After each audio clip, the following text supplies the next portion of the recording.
Hello, everyone, and welcome back. My name is Courtney. I am here with my spouse, Royce, and together we are the Ace Couple. That's right, we are an asexual married couple, and today we are asking a question the New York Times asked. In their recent Modern Love issue, can a sexless marriage be a happy one? Yes! End of episode. See you all next week.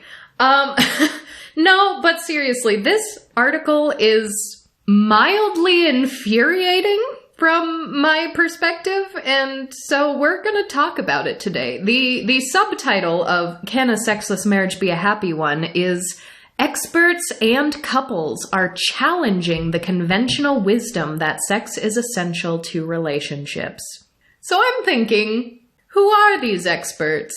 Who are these couples? What is the big challenge to the status quo? Surely they're going to talk to at least one asexual person, right? Right? Surely they're going to mention asexuality and that there are asexual marriages, much like our own, right? Well, I am sorry to say, the word asexual does not even come up in the article once.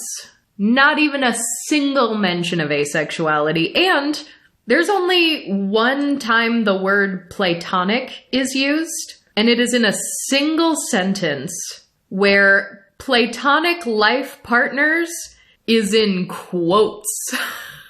The rest of the article is dedicated to seemingly straight allosexual marriages where the sex life has just organically dwindled. So let's talk about that, I guess. This is just, I can't believe how glaring of an oversight this is. And it's not a short article either. They had a good number of words. And they talked about several different people and couples. And to not so much as even acknowledge that there are asexual people, some of whom can and do get married.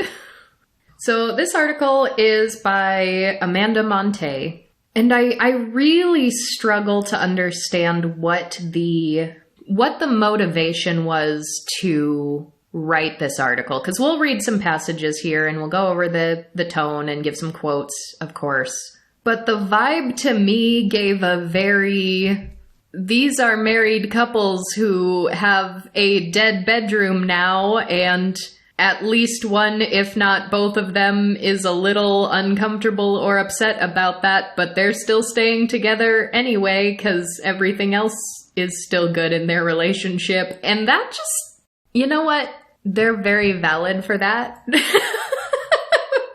But come on, I really, even outside of our very asexual perspective, our very asexual bubble, what would you expect that the average person would expect going into an article called Can a Sexless Marriage Be a Happy One?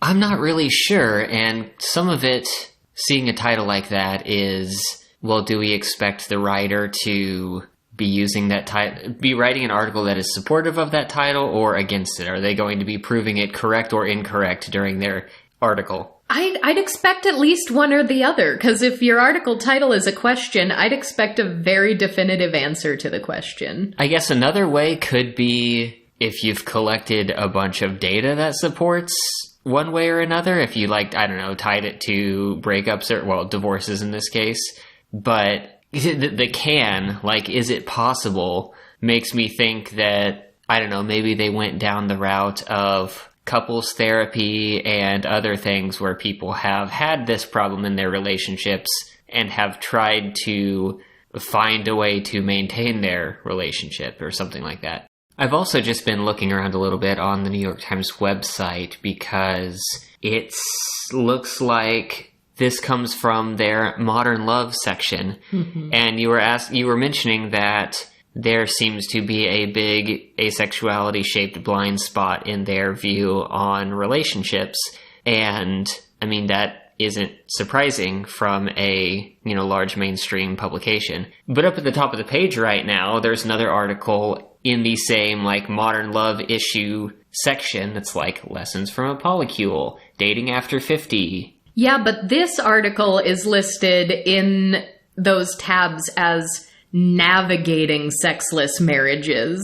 Oh, I didn't catch that. It is different, yeah. So it's almost phrased now as if sexless marriages cannot be an inherently happy thing or an inherently organic thing or something that people desire and aspire to have. It's like, how do you navigate life if you have a marriage without sex all of a sudden? That framing right off the bat comes at it from, it's very othering. And the thing that gets me, all the people they talk about in here, like I said, seem to be heterosexual, allosexual. They at least all seem to be male and female spouses who all began with a sexual relationship that just tapered off at some point. And for all the people online who will say, oh, asexuals aren't queer because they don't face discrimination, or asexuality isn't real, you just want to feel special.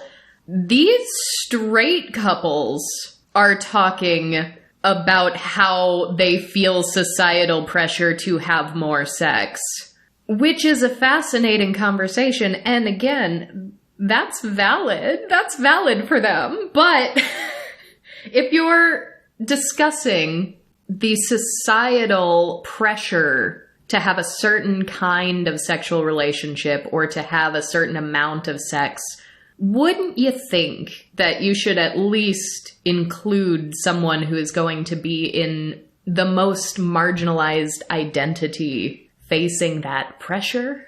I would think so. But let's get into this article, because I think some of the framing and how little time and attention is actually given to genuinely platonic marriages is very telling of a broader issue and a blinding and a glaring blind spot in this modern love issue. So we start out hearing about Will and Rose, who met online 10 years ago. Hey, us too.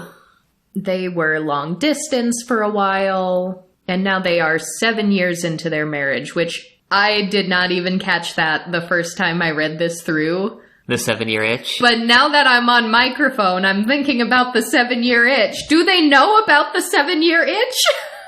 The 7-year itch is not once mentioned in this article either. And we get just some, rather mundane details about their life. And we find out that at night, they cuddle in bed and watch television. It's my favorite part of the day, Rose says. And then at this point, we are told Rose and Will are middle names, all subjects asked to be referred to by their first names, middle names, or a nickname out of concerns for their privacy. And that's fine. I understand not everyone wants to be fully public, but the framing of this article, where right off the bat we were told, here are experts and couples who are challenging the status quo. They're challenging the conventional wisdom. I would expect that we would have activists, scholars who study and talk about compulsory sexuality, people like this, but I don't know. Maybe I'm too salty. Because I'm also thinking from my own personal experience when I've mentioned before that I was once interviewed by someone who wanted to talk to asexuals, and then I got put in an article about virgins on Tinder, which was very odd. I was not fond of the framing of that at all. But when the person interviewed me, they were like, a lot of people would not feel comfortable using their real name when you're talking about this subject, being an asexual. And I was like, no, I'm proud to be an asexual. I'm happy for you to use my real name. So I was the only person in that article that used my real name. Everyone else was given fake names for that. And the framing was very much, these people are too embarrassed to be publicly virgins, even though it was weird. It was weird. So maybe this is genuinely a privacy thing. Maybe these people aren't like, well, I'm so embarrassed to talk about this publicly, but you never know. Embarrassment aside, it could just be a matter of personal privacy. I feel like a lot of people wouldn't just talk about the mechanics of their relationships to anyone all that easily. And while that's true, I'm kind of just stuck on the framing of like, these people are challenging societal wisdom. It's like, they didn't really actually seem to get people who are out in the world genuinely trying to challenge things. You kind of just got people who are living their lives. And that may, like, we can criticize the New York Times for that. It might not even be the author's problem that it was titled in such a way that doesn't seem to actually fit what I'm reading, because sometimes authors don't get to pick the title of their articles. I do just want to point that out. But we hear more about Rose and Will, and we hear Rose feels that the familiar calm of their relationship also shuts her down sexually. They go months without sex, but they don't lack intimacy. They have a policy of never refusing a hug, something they instituted to resolve the minor disagreements that inevitably crop up in any relationship. They have also talked candidly about how, for her, the safe predictability of their marriage dulls her sex drive. She knows that can be confusing, even frustrating for Will, but she doesn't like the idea of forcing herself to have sex. Rose's mother, now divorced, felt obligated to have sex with Rose's father once a week. That's not the kind of relationship Rose wants. And that's what I'm saying with these couples are challenging conventional wisdom about the necessity of sex. It's like, her sex drive, she's saying, has been dulled, and her husband is confused and frustrated by it.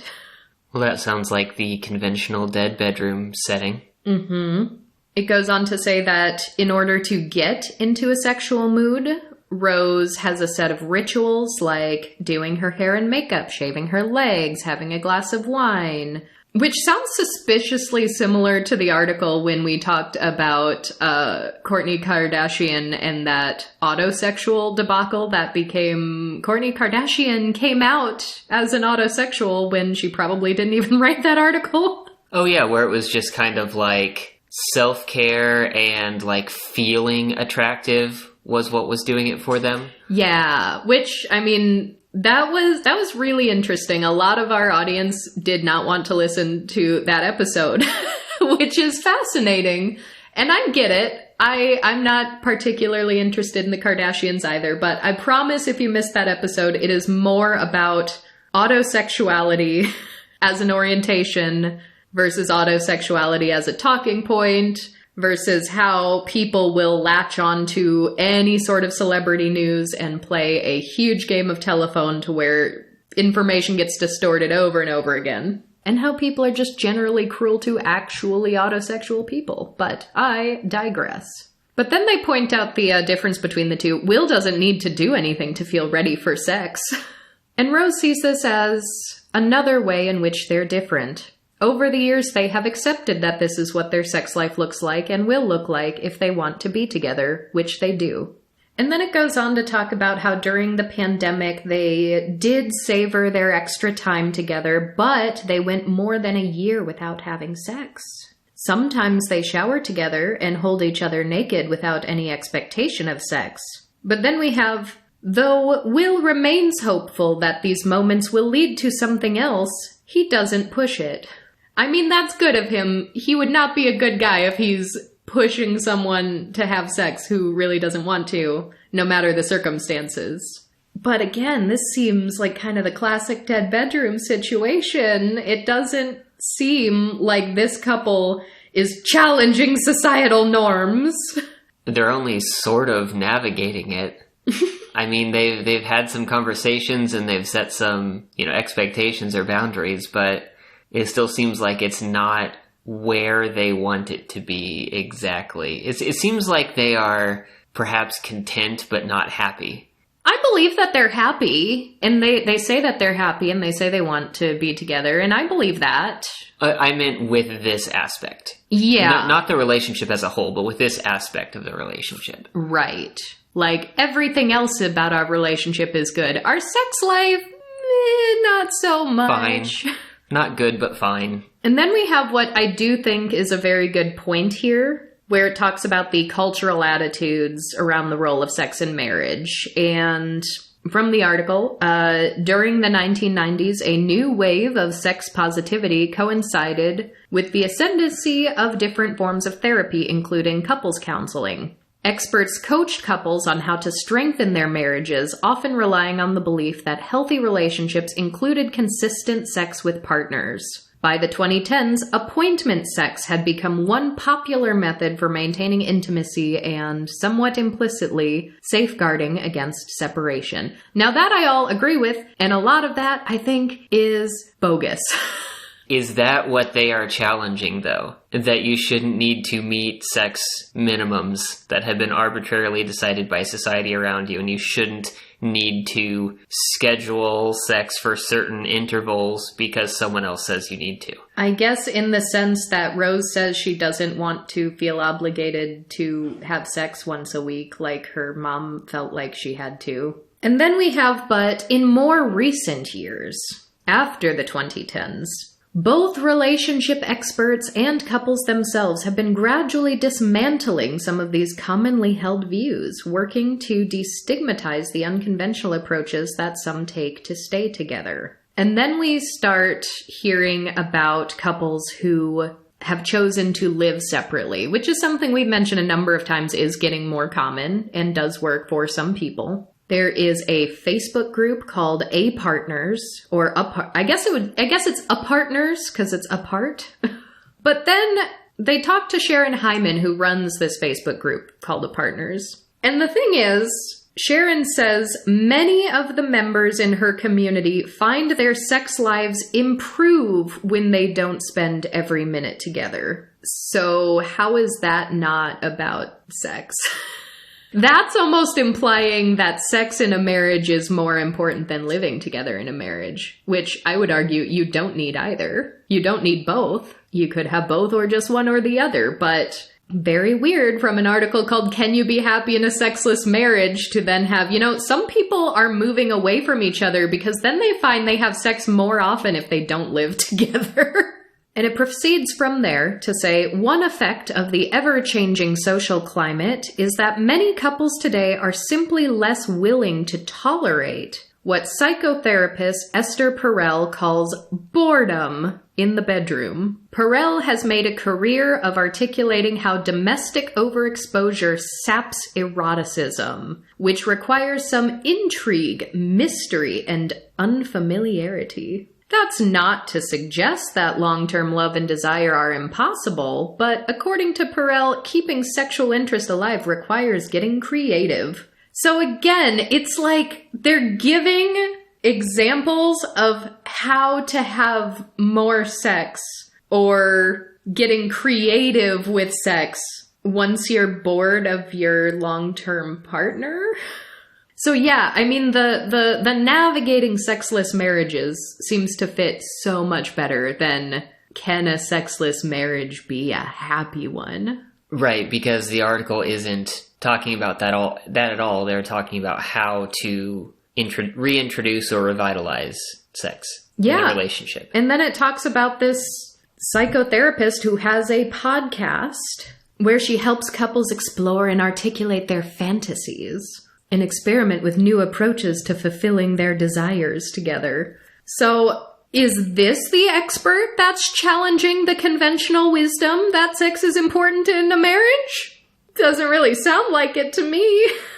And then it goes on to say, for Perel and many other relationship experts, that sometimes means reimagining investment in another foundational premise of marriage, monogamy. And then they talk about Dan Savage, who has also argued that monogamy isn't entirely plausible or pleasurable for everyone, and is critical of Americans' obsession with moralizing infidelity. I think that's a weird way to phrase that because... Because polygamy isn't infidelity? Yeah, like polyamorous people exist and are ethical about it. Yeah. Breaking the established boundaries of your relationship is unethical. Yes. Polyamorous relationships also have boundaries. Yes, or even just open marriages with, agreed upon terms for whatever works for that couple. But it goes on to say, like, oh, Dan Savage, for example, encourages married people to be honest with each other about how hard it is to carry the responsibility of filling their partner's sexual and emotional needs for decades on end. I guess this is a question I've never asked myself, but if you are married to someone and you are currently not having sex with the person you're married to, but both of you are having sex consensually with other people, is that still a sexless marriage? I guess I wouldn't have considered it to be a sexless marriage. But if the two people who are actually married aren't having sex, maybe. You can't really answer that question without defining your terms. Yeah. Like, are you defining a sexless marriage as one where the people who are married have sex with each other, or are you talking about the sexual needs of everyone in the marriage being met? That's a good question. And the answer depends entirely on your definition. Right. But here we are very deep into this article, and so far we have heard from a couple where one person is confused and frustrated that the other person doesn't want to have as much sex as the other. We have a psychotherapist with a podcast who helps people articulate their fantasies and get creative to keep the sexual interest alive. And that expert, as well as Dan Savage, talking about maybe don't be monogamous. And nary a mention of asexual people existing. It's so infuriating!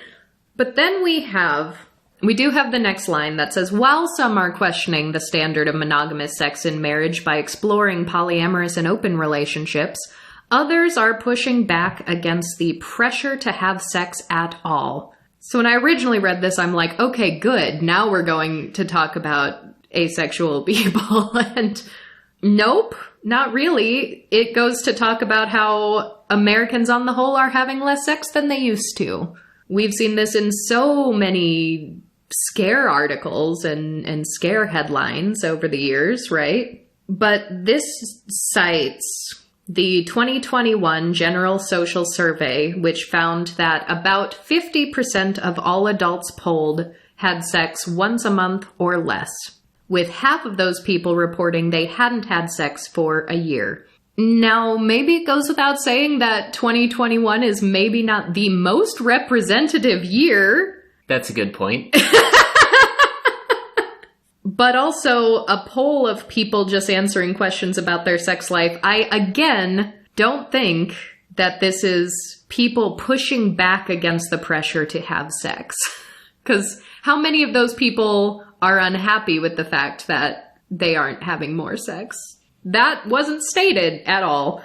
I really, as an asexual person, as someone who is in an asexual marriage and very openly and publicly in an asexual marriage, to which people will just come at us and call us insults to humanity and nature for being asexual and married, having conservatives say our marriage is not valid, it's not a real marriage. I do take issue with just saying people who passively answer a survey saying they haven't had very much sex lately are actually pushing back against that status quo. The asexual community has felt the pressures of compulsory sexuality in our society so heavily. And we do actually have political and societal needs that we are advocating for. So to default to a survey from 2021 instead of talking to some of those people. But it goes on to say researchers have speculated about the reason for this 30-year sexual low, from isolation caused by technology to cultural conversations about consent. Odd that they didn't mention the pandemic that started in 2020.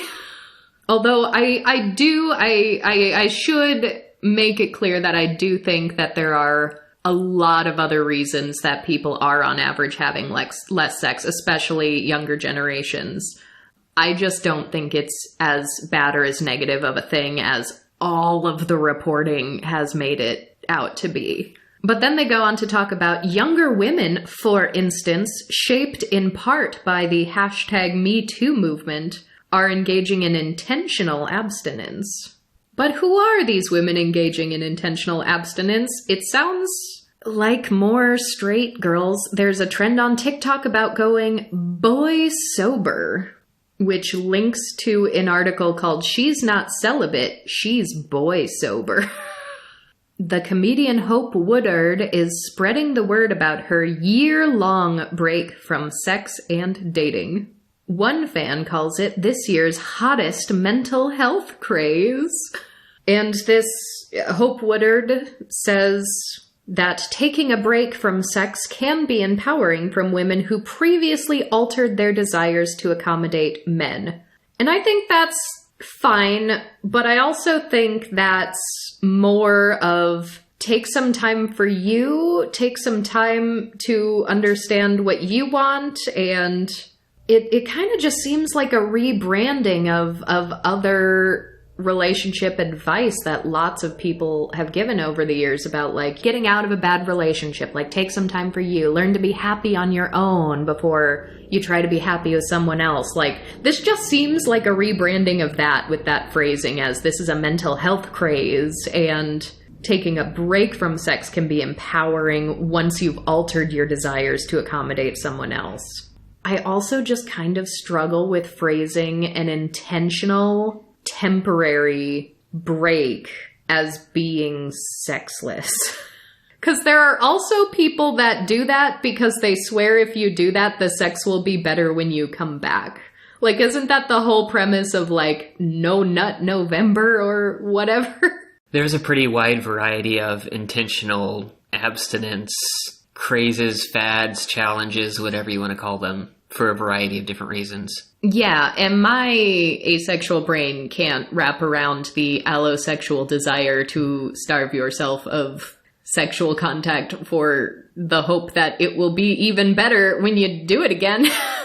But, like, this is the closest thing to a refusal of sexuality. Because even the couple from before, one naturally has had her sexual desires dulled. Dulled was the word that was used.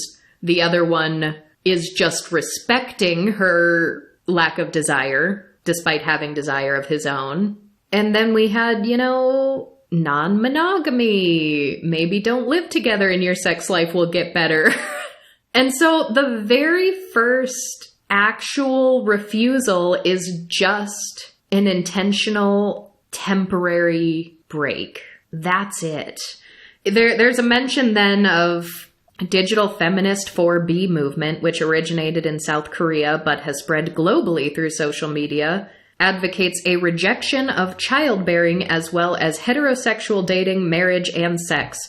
I'm not going to look it up right now. I'll probably make a note to look it up later, but I'm not terribly familiar with this 4B movement.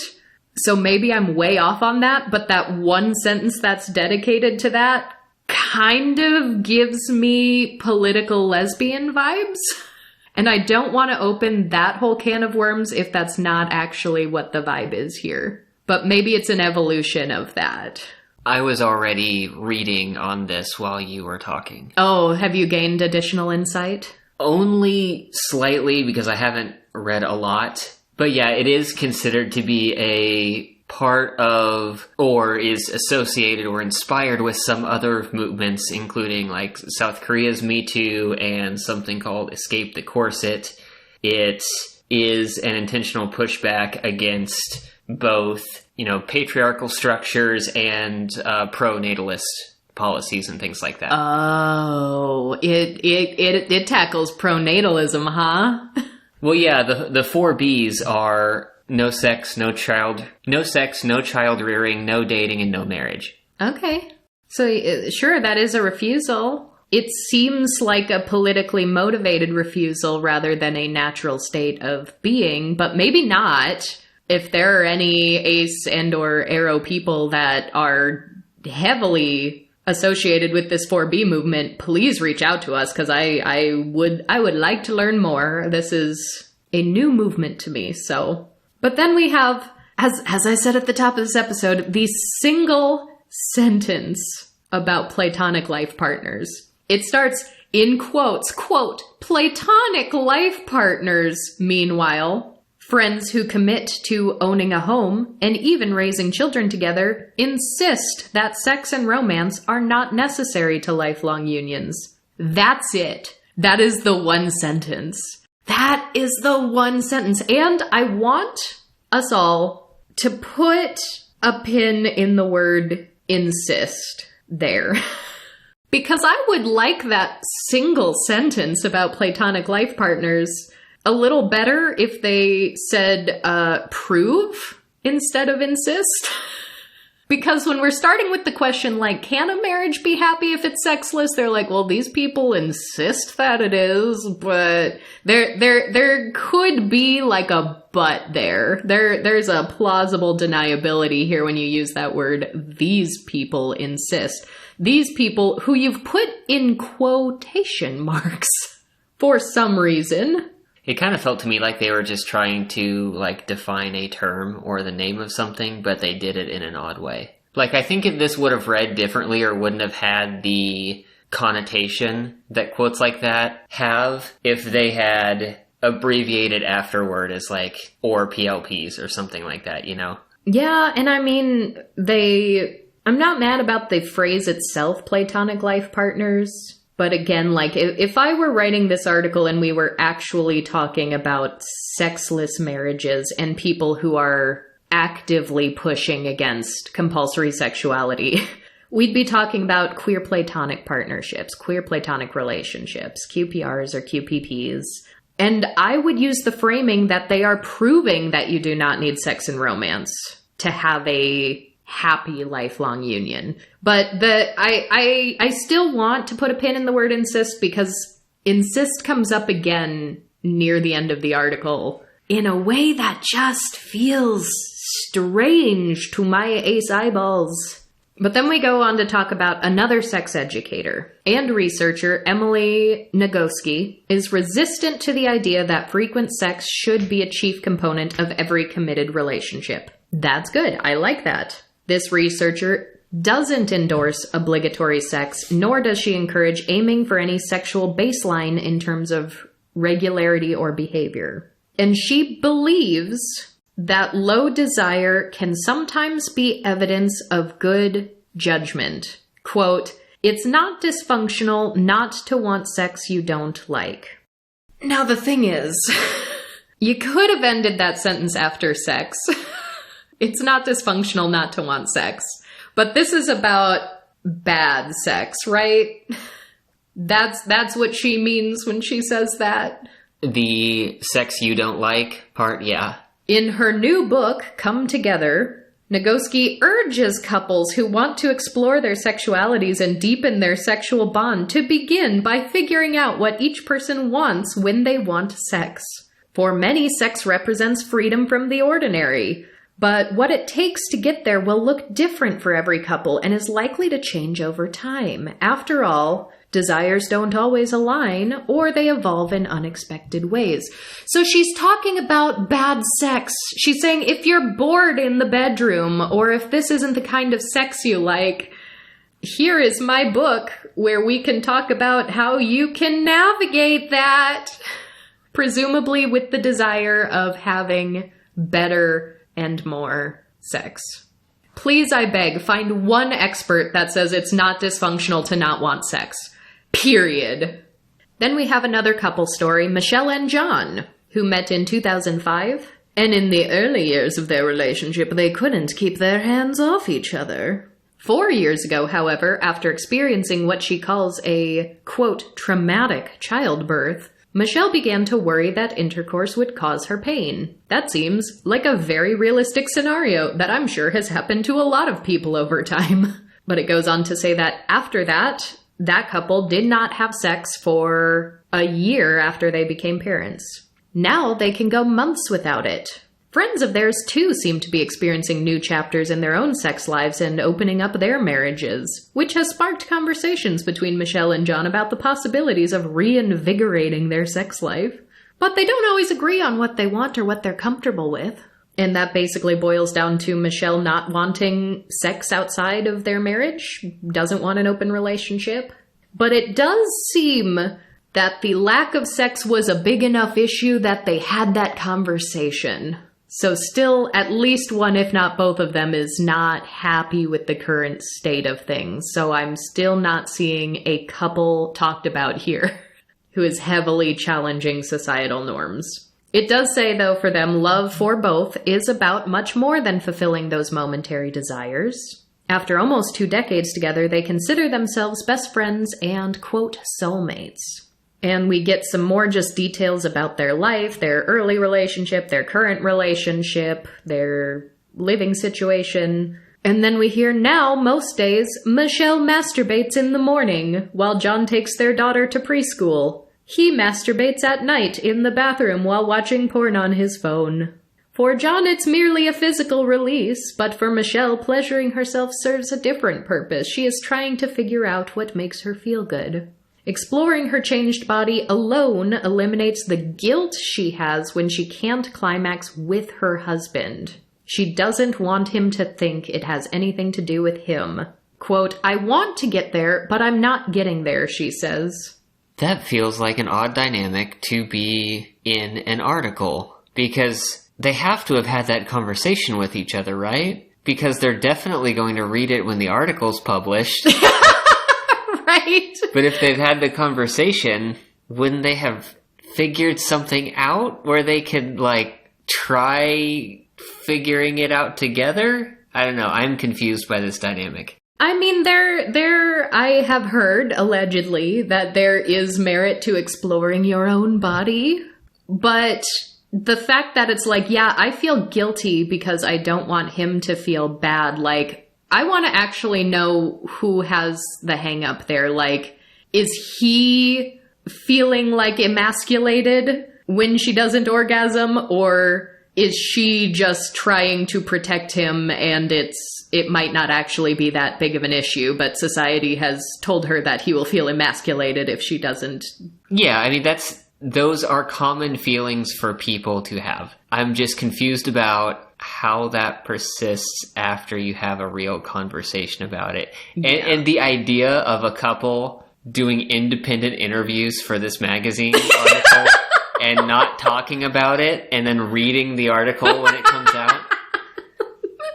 Yeah, it's fascinating to me because also the quote, like, I want to get there, but it's not getting there. You are actively working toward having either more sex or more enjoyable sex, or both. I fail to see how you are challenging societal norms. And plus, like, the guilt for, like, not being able to climax with your husband. Like, I have heard from the Aloes that there are a lot of women who have trouble for a variety of reasons climaxing with partners. That's a thing I hear that's pretty common, actually.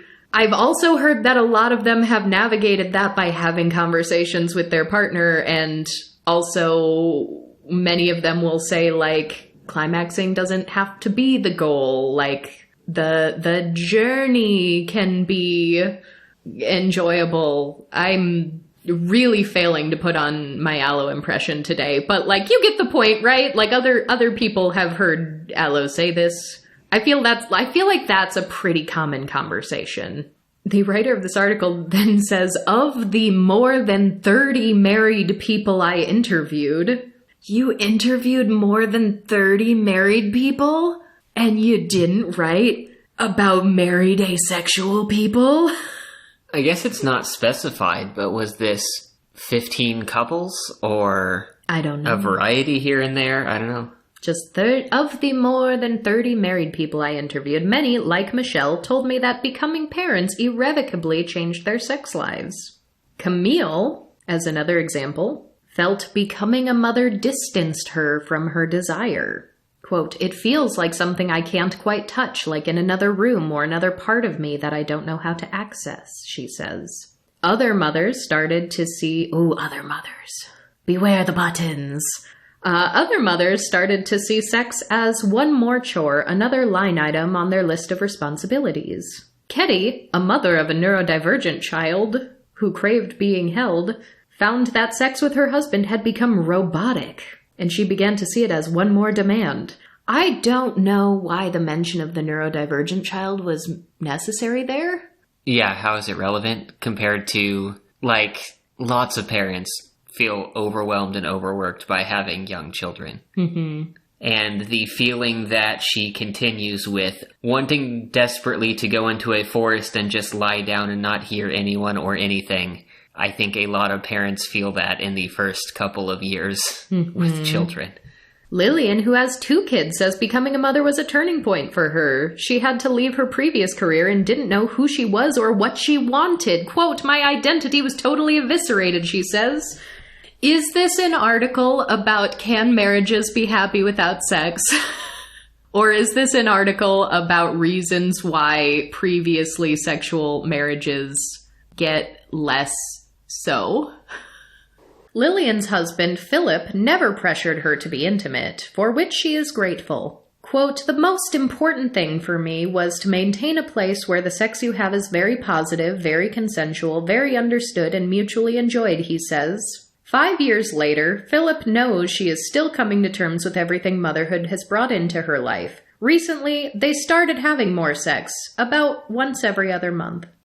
Jean, a 38-year-old mother, told me that her husband's interest in sex has dropped off gradually over the course of their 13-year marriage. She, on the other hand, experienced what she called a second puberty as her kids grew older and became less dependent on her. She felt so sexually charged that she visited her gynecologist to confirm she wasn't having a hormonal issue. She's now trying to figure out how to navigate her husband's low desire. I feel like I'm living in the upside down a lot of the time, she says. My friends complain about their husbands grabbing their butt while they wash dishes, and I think, wow, I would love to feel wanted like that.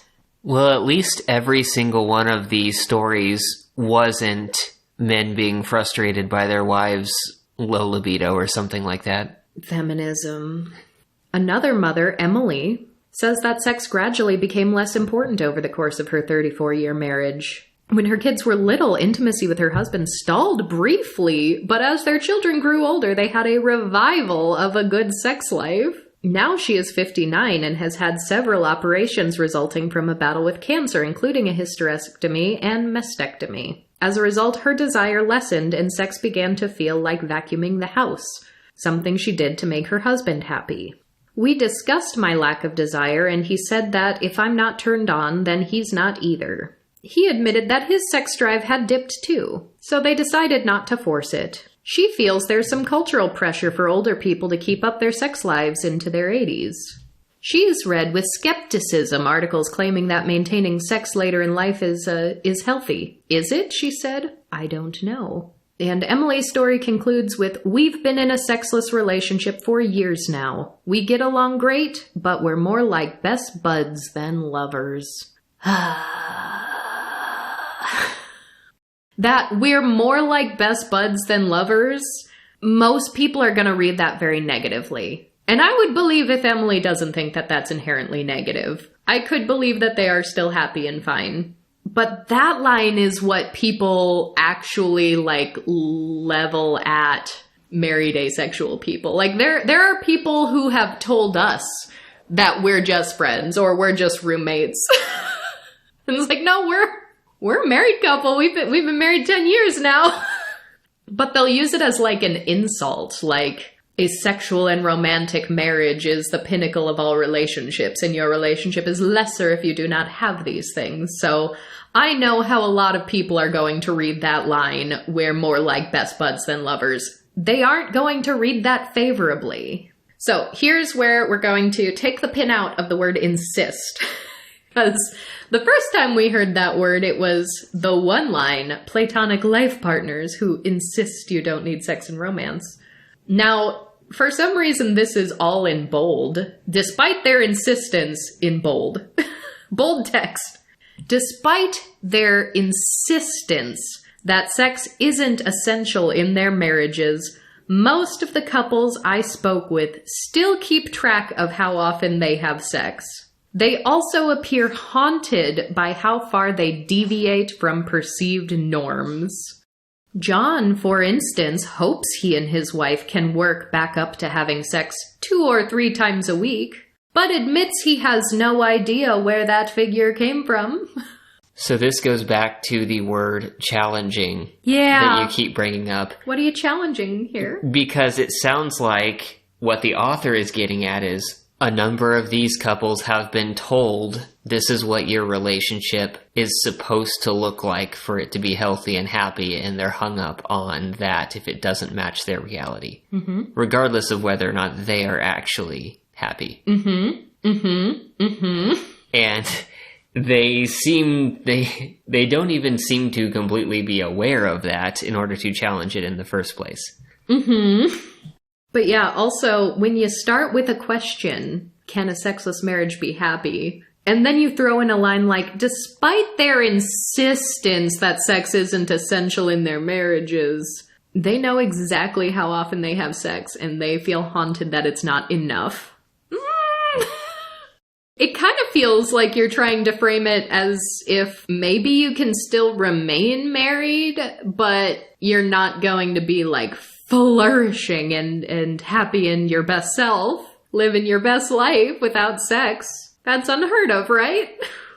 It's also we've been talking off microphone for some time now about doing an episode about like, what does the DSM talk about asexuality, and what is the history of pathologizing asexuality? And so maybe that'll be coming sooner than later. But in the last couple iterations of the DSM, there's definitely like a mental disorder that sounds like you're describing asexuality.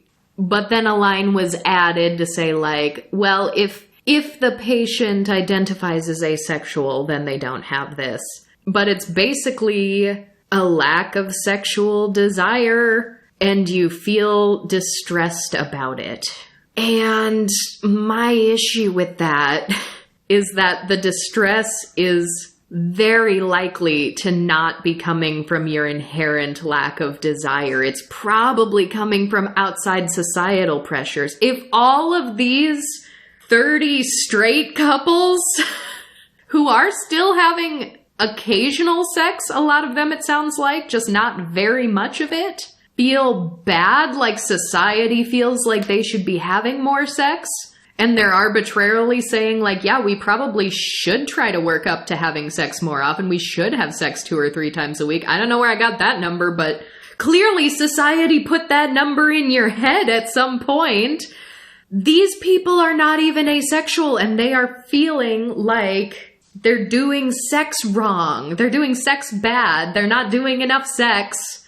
So how are actual asexuals supposed to feel about that? So that's something like I really want to keep that in mind when we do explore the nuances of these diagnoses in the future. Because it actually, if we were to take that at face value and say like, oh, you lack sexual desire and you're distressed about it and you don't identify as asexual, we could diagnose some of these people theoretically with one of the 2 current iterations, because they've made a male version and a female version of it that are treated lightly differently. I wonder if someone were to just come to one of these people, because how often do ACEs just get people up in our face being like, you have a hormone disorder, something's wrong with you, do you have a tumor in your brain? Like, you need to see a doctor. If someone just came up to a couple like this, who are married with kids, and said, like, your lack of desire is a mental disorder, and you meet all the criteria in the DSM for this, do you feel like they'd be offended? Or I wonder if any of them would actually be like, oh, wow, yeah, I should explore that. I should get checked out for that. I genuinely don't know. But I'd be really curious to find out. I'd be really curious. For what it's worth, I think those diagnoses are bogus. Particularly the fact that they're gendered. Yes. Very that. Which we'll get into a lot more in the future. Don't you worry. But just to bring it back to the societal expectations of it all, it even says back to Rose. Rose admits to feeling the weight of societal expectations. Recently, she decided that since she and Will were rarely having sex, she would have her birth control implant removed from her arm. During the procedure, the nurse intimated there was something wrong with Rose's marriage. Rose felt shamed and angry. The idea that she should be living in a constant state of arousal with her husband after a decade together is, to her, ridiculous, but also part of a facade she thinks many married couples maintain. How dare that nurse? I wish I could say I'm surprised, but I've dealt with my fair share of rude and bigoted medical professionals. I have talked to countless other aces who have dealt with bad medical professionals. And this is the kind of thing that I've said before, like the things that affect asexuals the hardest doesn't just affect aces. Like these things do affect other people. And again, that is very valid for them. I love telling straight people that they're valid. I got kind of sick of just aces having the talking point of, you're valid, you're valid. It kind of became a buzzword where people were throwing it around, but not really always putting their money where their mouth is and going for like real tangible inclusion and social and material support. But it's such a glaring oversight to not have the people most heavily affected by these societal expectations represented in an article like this. I just really can't believe it. And it does make you wonder, like, it also seems like a ton of these people are parents too. And I've seen so many studies that show that couples do tend to have less sex after they have kids. That is a well-established fact that I've seen in lots of different studies, just like on average. So it doesn't even seem like of these married couples that there was even a diversity amongst allosexual versions of married couples. But Rose is now exploring whether her ADHD might play a role in her need to seek new stimuli, not because she sees it as a problem, but because she is interested in understanding her desire more fully. Quote, apparently the partner fatigue I experience is not so uncommon because our special brains are always seeking out what's new, she says.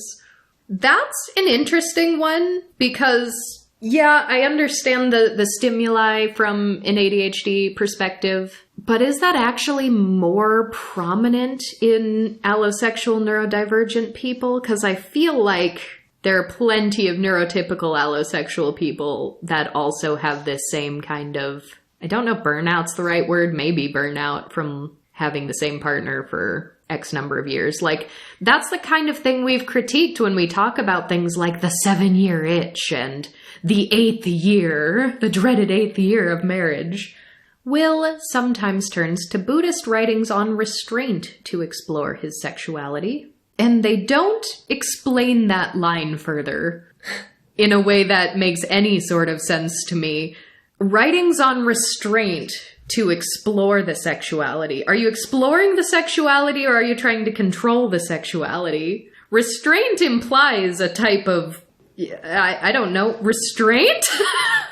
But he says, I've learned even just about the act of sex itself. The ending is not always the best part, Will says. There's pleasure throughout the spectrum. Isn't that what we were saying with that other couple? But then it rounds out with Rose and Will going on vacation, going on a trip to Hawaii. Will remembers turning towards his wife and staring at her, watching her relaxing, her body loose. In that moment, he wasn't thinking about sex or how beautiful Rose looked under the sun. He was thinking about how similar they actually are. More than anything, they want to enjoy themselves in their own way, to savor the small moments when they can let the rest of the world fade away. So, I mean, at least they kind of left on a high note. Like, look at these people who are having a good time in Hawaii, even though they're not having sex. I don't... Is this article all over the place? I feel like it's all over the place. What is the main takeaway from this? I genuinely don't know what the author's intent was here. We had a single sentence about platonic life partners, but we dedicated so much time to male-female married couples with children who, one or both of them, are upset about how little sex they're having. And we talked about how non-monogamy can help people who are upset with their sex lives. We talked about how moving away from each other can help your sex life. We talked about a book by sex educator about figuring out what you want when you have sex. I feel like not once did we have a couple where both of them are like, we are not having sex and we are really happy about it. Both of us. It's so weird. It's so weird to me. Please, writers, if you're talking about sexless marriages, you must speak to asexual married people. You have to. You have to. Experts and couples are challenging the conventional wisdom that sex is essential to relationships. I don't think any of the experts did that. They challenged that marriage needs to be monogamous, which I agree with them, but I'd love to have that conversation in a totally different framing. Just please do better, I beg. In the era where not too long ago, over 80 conservative organizations used platonic marriage as the slippery slope argument for if we solidify the right to gay marriage, what's next? Platonic marriage? Because they don't think platonic marriage is a thing. They think marriage needs to be procreative. They think it needs to be conjugal rather than consent-based. But for a lot of these couples in this article, they have already met the prerequisites to the type of marriage that conservatives are, I guess, fighting to protect the traditional marriage, as they would put it. It was romantic, it was sexual, it was between a man and a woman, and they had children. So technically, the prerequisites are filled. They may be facing these societal pressures, but couples like this are not the ones that have the potential to be challenged by bigoted legislation. So I'm not even going to say that it's just an oversight anymore. I think it's downright negligent to not include asexual marriage when writing about this topic. So do better. Do better. I beg. Some of those same conservatives who are challenging us politically are also trying to ban our books all across the nation. Many of these books, as we have talked about on this podcast before, are written by asexual authors. They do talk about asexual stories. And that is why today, our featured marketplace vendor of the week is none other than Rainy Day Paperback. That's right, this is one of our asexual-owned bookstores. Rainy Day Paperback has used and rare books. They also handle flag sales, pride flags for Bethel, Connecticut Pride. And it is an actual physical bookshop, so if you are in Connecticut, you can go there. You best believe if I am ever in the area, I will be paying a visit. But that is a long way from Kansas, and I haven't been doing too much traveling since the pandemic started. But you can order online, and we did. I'll let you know what we got and what is currently available on the website. We got a lovely little haul from Rainy Day, including We Awaken by Callista Lynn, Psychic Underground, The Facility by Sarah Elkins, Ace and Proud, an asexual anthology edited by A.K. Andrews, and You Are Asexual by A.C. Evermore, which I kid you not is an asexual choose-your-own-adventure book. I'm really excited. I genuinely don't think I have read a physical choose-your-own-adventure book since the 90s, maybe early 2000s. Yeah, I feel like for me it was Goosebumps books from a Scholastics fair or something. Ah, the Scholastic fairs. But of course, Rainy Day Paperback does not only sell ace books, but you can certainly get them if that is what you are in the market for. I think it's always great if you have a book in mind that you are trying to buy. Buying secondhand is wonderful. Buying from local bookshops is wonderful. It certainly does a lot more good than always jumping to Amazon. It may be fast and efficient, there may be free shipping, but really shopping small and shopping local is very, very important. And still in stock, you can get your own copy of Ace and Proud, an asexual anthology. You can also get a number of books that we have talked about on this very podcast. So if any of these have been on your list for a while, this is a great bookshop to get them from. Genderqueer, a Memoir by Maya Kobe. We did an entire episode on the most challenged book multiple years in a row. Read Ban Books. We've discussed Let's Talk About Love by Claire Kahn. That's in stock. And if you want to read some actually good, in-depth, legitimate challenging of societal pressures around compulsory sexuality, we have none other than Refusing Compulsory Sexuality, a Black Asexual Lens on Our Sex-Obsessed Culture by Sharonda J. Brown. We've recommended it a number of times. It's a fabulous read. And you can even order your own small asexual pride flag here. So if you don't have your own flag yet, you can order it from an Ace-owned bookshop. Very cute. I love it very much. So as always, our featured marketplace vendor of the week, Rainy Day Paperback, their information will be in the show notes. So you can check out their online shop and do visit them in person if you are in Connecticut. And let's all resolve to read more things that do not completely ignore and erase the existence of asexuality. So, on that note, that's it for today. Thank you for hearing out our entire rant, and we will talk to you all next time. Goodbye.